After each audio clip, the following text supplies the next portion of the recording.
नमस्कार. आपण ऐकतोय साखी कहे कबीर, कबीरांचे दोहे आणि त्याचं स्वैर मराठी रूपांतर. हे मराठी रूपांतर केलेलं आहे सौ मनीषाताई अभ्यंकर यांनी. आजचा आपला भाग चाललाय 251वा. आपलं प्रकरण चाललंय 45वा, सुरातंक अंग. दोहे आज आपण घेणार आहोत 16 ते 18. प्रथम आपण 16वा दोहा ऐकूयात.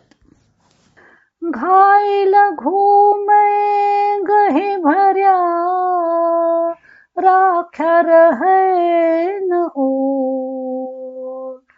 जतन किया जीवे नहीं, बनी मरम की चोर. घायल घूमे गहे भर्या, राख्या रहे न ओर. जतन किया जीवे नहीं, बनी मरम की चोर. दोह्याचा अर्थ ऐकूयात. ईश्वराच्या प्रेमबाणांनी घायाळ झालेला साधक रुद्ध कंठाने इतस्ततः फिरतो. अन्य कोणाला शरण जाणं त्याला आवडतच नाही. त्याला जिवंत ठेवण्याचे अनेक प्रयत्न केले गेले तरी तो जिवंत राहण्यासही उत्सुक नसतो. त्याला मर्मभेदी बाण लागलेला असतो. विरही साधक आपली विरह व्यथा लपवू शकतच नाही. गुरूंनी मारलेला शब्दबाण शिष्याच्या मर्मस्थानी आघात करतो आणि मग तो आपल्या प्रेमस्पदाची भेट होईपर्यंत तळमळत राहतो. विरह पीडेने विव्हल झालेला तो असतो. केवळ प्रभूची भेट हेच एक ध्येय त्याचं असतं. त्यामुळे ती भेट होईपर्यंत ना त्याला शरीराची शुद्ध असते ना समाजाची पर्वा असते. आता आपण याच ध्येयावरची मराठी साखी ऐकूयात. घायाळ गुरु बाणाने होत, जाईन कोणा शरण. न जगण्याची इच्छा त्यासी, दिवस राती ना चैन. घायाळ गुरु बाणाने होत, जाईन कोणा शरण.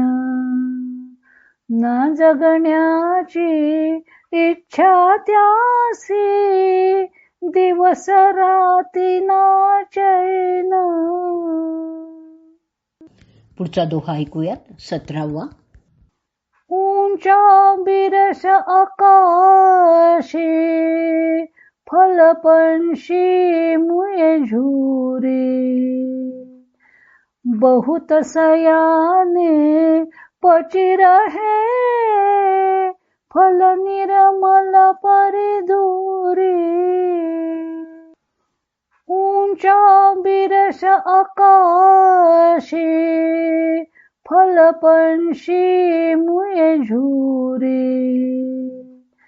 बहुत सयाने पची रहे, फल निर्मल परी दूरी. बिरश बिरश म्हणजे वृक्ष. दोह्याचा अर्थ ऐकूयात. वृक्ष उंच आहे, फळ आकाशात लागलेलं आहे. पक्षी ते फळ मिळवण्यासाठी थकून मरून गेले.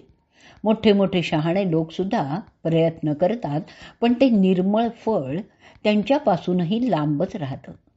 कबीर मोक्षप्राप्ती किंवा ज्ञानाची तुलना फळाशी करतायत. वृक्षावर जसं उंचावर फळ लागतं तसंच ज्ञानप्राप्ती हे फळ उंचावर म्हणजेच लांब आहे. त्या फळाचा वास शून्यात आहे. उंचीवरील फळ प्राप्त करून घेण्यासाठी खूप प्रयत्नांची आवश्यकता असते. तसंच मोक्षप्राप्ती किंवा ज्ञानप्राप्ती हे फळ प्राप्त करण्यासाठी सुद्धा साधनेची आवश्यकता असते. साधकरूपी पक्षी ते फळ मिळवण्याचा प्रयत्न करतात, कठोर साधना करतात, परंतु ते फळ त्यांच्यापासून लांबच राहते. योगाच्या दृष्टिकोनातूनही ह्या दोह्याचा अर्थ वेगळा करता येतो. मेरुदंड म्हणजे उंच वृक्ष. सहस्रार चिदाकाश आहे. फल आनंद आहे आणि पक्षी म्हणजे सर्वसामान्य जीव. त्यांना हे फल प्राप्त होतच नाही. परंतु शहाणे म्हणजेच योगक्रिया जाणणारे साधक सुद्धा ते फल प्राप्त करू शकत नाहीत. ते निर्मल फल म्हणजेच परमानंद रूपी फळ अनेक प्रयत्न करूनही प्राप्त होत नाही. या दोह्यातून कबीरांनी ज्ञानप्राप्ती किती बिकट आहे ते स्पष्ट केलेलं आहे. ते कसं प्राप्त होईल ते कबीर पुढच्या दोह्यात सांगणार आहेत.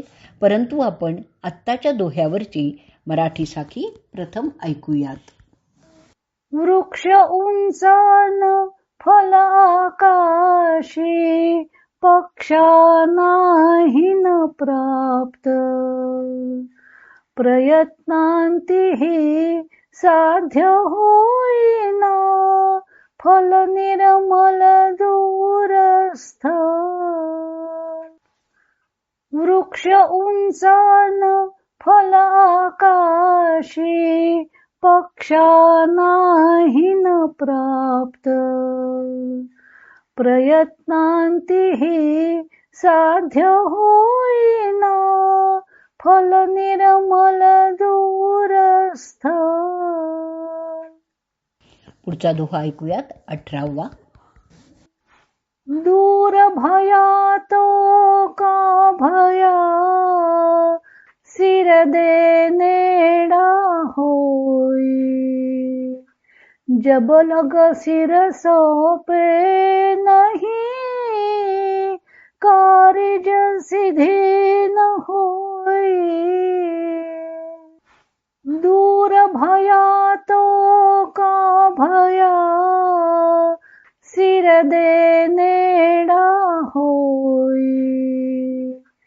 जब लग सिर सोपे नहीं, कारज सिद्धि न होई. कठीण शब्दांचे अर्थ ऐकूयात. नेडा, नेडा म्हणजे समीप. कारिज, कारिज म्हणजे कार्य. दोह्याचा अर्थ ऐकूयात. जरी ते परमात्मरूपी फल म्हणजे ब्रह्म खूप दूर आहे तरी काहीही हरकत नाही. मस्तक समर्पित केलं की ते फल सन्निध येते, म्हणजे आपली बुद्धी समर्पित करून त्याच्याजवळ जाता येईल. जोपर्यंत मस्तक, मस्तक म्हणजे बुद्धी, जोपर्यंत मस्तक समर्पित होणार नाही तोपर्यंत कार्यसिद्धी होणार नाही. म्हणजेच तोपर्यंत कोणीही त्याचं फळ चाखू शकत नाही. कबीर नेहमीच ईश्वर प्राप्तीसाठी मस्तक समर्पित करण्याची भाषा करतात. मस्तक समर्पित करणं म्हणजे विषय भोगांपासून अलिप्त राहून केवळ ईश्वर प्राप्ती हे ध्येय ठेवणं. आपल्या जीवाची पर्वा सुद्धा न करता जो ईश्वर प्राप्तीसाठी प्रयत्न करेल त्याला ईश्वर नक्कीच प्राप्त होईल. लक्ष्य किती लांब आहे याला महत्त्व नसून साधना, प्रयत्न किती नेटाने मनुष्य करू शकतो ह्यालाच महत्त्व आहे.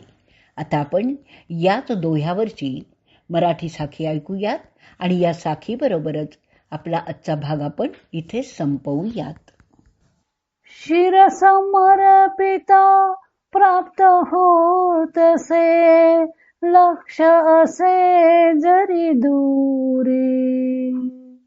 शिरसमर्पित ना करता ते, कार्य सिद्ध न होई. शिरसमर्पिता प्राप्त होतसे, लक्ष असे जरी दूरी. शिरसमर्पित ना करता ते, कार्य सिद्ध न